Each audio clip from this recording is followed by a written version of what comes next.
How's it going, everyone? So in this video I'm going to talk about how to lose weight fast without exercise for kids. So before I get started, please subscribe to my channel if you guys haven't already. I do appreciate the support. It helps my channel grow. Also, if you're interested in online personal training from me, simply comment below in the comment section. I will get back to you guys with more details. So if you want to lose weight without exercise, then the only thing that you can do to lose the weight is going to be through your diet. So it's very important, you guys, that you manipulate your diet so that it favors you so that you can lose weight. So how do we go about doing this? So I'm going to talk a little bit about how losing weight works. So we all have a caloric maintenance intake for our day, and it fluctuates throughout the week. So some days you may have 2,500 calories on Monday, for example, to maintain your weight. Tuesday, you might need 2,600 calories. It all depends on what you do during the day. If you're more active, then you're going to need more calories. If you're more sedentary, where basically you just sit around all day, you don't do anything, then you're not going to need as many calories. So based on what you do, there's kind of like an average calorie for the day, if you will. It's never going to be 100% correct, but this is our daily maintenance calorie intake. So that how many calories you need per day to maintain your weight. So again, every day is going to be slightly different, but there's going to be an average throughout the week. We want to find that average. Once we know that average, then we can manipulate our body weight to either go below that average or to go above that average.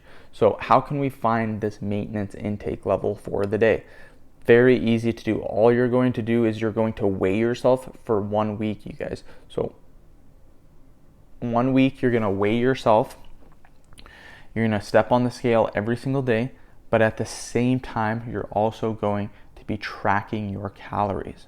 So tracking your calories allows you to know how many calories you are eating per day. If you don't know how many calories you are eating per day, then you have no idea what's your calorie maintenance intake for the day, let alone for the week. So you have to make sure that you are tracking your calories, you guys. Very, very important that you're tracking your calories. Another thing people ask me all the time is what happens if I track my calories for a week and for some reason I gain weight? Well, that's a good measurement. That means that you're eating too many calories.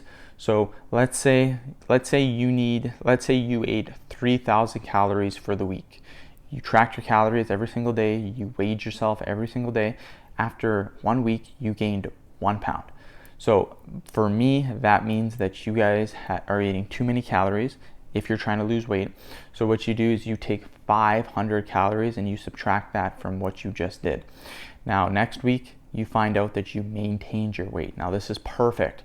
That means that we're almost getting closer to finding out what we're getting closer to you losing weight. So the next week after that, you drop 500 calories again, you start losing 1 pound per week. That's what we want to do. So again, it's all just testing it out, how many calories you need for the day. Now, some people, what they will do is they will go online, they will find these calorie calculators, they'll type in all their information, and then the calorie calculators will tell them how many calories they need for the day. Now, this does work, but the thing is, it's not going to be 100% accurate. What's 100% accurate is picking calories that are somewhat close to what you think you need for the day, and then weighing yourself and tracking your calories for a week. Now, what you can do too is you can use the calorie calculators. To find the calorie calculators, all you do is you go on Google and you type in calorie calculators. That's all you have to type in. And then you will type in your information. They will give you a calorie count for the day. Now, what you can do is take that number, you guys, take that number and then use that number for the week. Now, if you use that number for the week and you're losing 1 pound per week, that's perfect. Keep doing that. If you're not, then keep subtracting weight until you do. Here's another thing too. You don't want to start your calories too low. This is a major mistake that people make. When I start cutting weight, I always start extremely high. So if I need 4,000 calories per day to maintain, when I try to lose weight, I'll eat 3750. So 3,750 calories. I will only drop my calories by 250. The reason for this, and the reason why a lot of you should start high when you're tracking your calories, is because eventually as you lose weight, what happens is you have to keep deducting calories because your body weight is changing. So you keep deducting calories over and over again. So if I start at 3750, I can get down to 3500, 3250, 3000, 2750, 2500 calories, 2250, 2000 calories. In my opinion, for guys, I would never go below 2000 calories. Going below 2000 calories will have effect on your metabolism. So if you're trying to lose weight and you start off right at 2000 calories, when you hit a weight loss plateau, the only thing that you can do is drop your calories more. You don't want to be eating 1700 calories a day, 1500 calories a day. You need more food in the day than just that. So make sure that you start your calories higher and then you do that. You don't want to start too low, because if you start too low, you're going to run into problems, guaranteed. Trust me on this, you guys. Okay, so now people are going to ask me, how do I weigh my food? How do I track my calories? Tracking your calories, weighing your food, very, very simple. What you want to do is download an app called MyFitnessPal. MyFitnessPal is very, very easy to understand, and it's something that I've been using for years already, you guys. So MyFitnessPal, extremely easy to use. Now, if you guys don't have access to an iPhone or you don't have access to MyFitnessPal, what you can do is use FitDay. FitDay is another calorie calculator, or a calorie counter, tracking calories, if you will, and it's just another app that you can use, but it's on your it's not an app, it's a website. It's on your computer, so everyone can use it. FitDay I used to use before I started using MyFitnessPal. It's very good, you guys, trust me on this. So you can do that. Now, how do you actually go about tracking your calories? You need to weigh your food. Now, people ask me all the time, how do you weigh your food? Like, I have no idea how to weigh my food. How do you do that? First thing you have to do is you have to buy a food scale. They're very cheap. You can get them at Walmart, Costco, $10, $15, $20. You do not need an expensive one. So I say that again, you do not need an expensive one. You don't need $50 or $100 food scale. $10, $20 is completely fine. That's how much mine cost.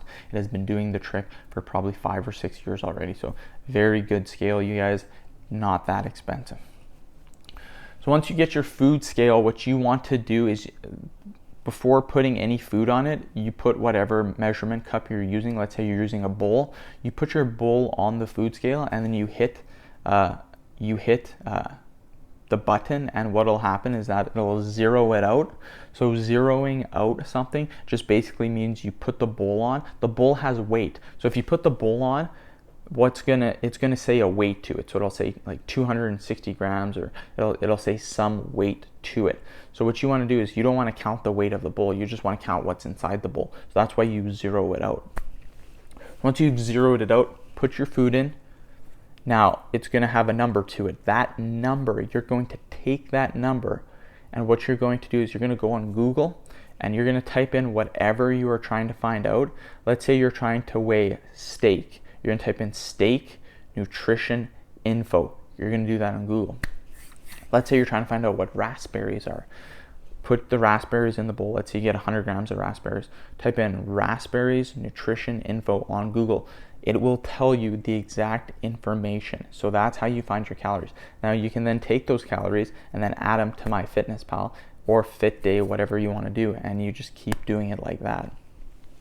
So that's what I recommend doing, you guys. So we talked about tracking our calories, we talked about weighing our food, we talked about our calorie maintenance intake, we talked about caloric deficits.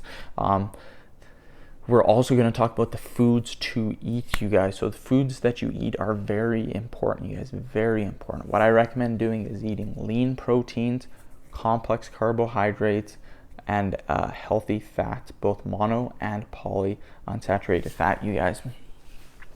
So people ask me, what are the best protein to eat? The best protein is whatever that you guys like to eat, but generally it's lean protein. Lean protein means not too much fat in it. So what are some good sources of protein? These are the foods that I eat daily, or most of the time. That's whey protein, chicken, turkey, lean ground beef, Greek yogurt, cottage cheese. I think I said Greek yogurt, cottage cheese. Those are some good ones that I eat. Complex carbs going to be beans, yams, brown rice, basically potatoes, foods like that. Your healthy fats are going to be avocados, peanuts, seeds, foods like that. Salmon's very good for healthy fats. But those are just some fats that I eat daily, some complex carbs and proteins that I eat daily. So hopefully this video helped you. End the video. Thank you guys so much for watching. Please subscribe to my channel if you haven't already. Please like the video and share it. Thanks again.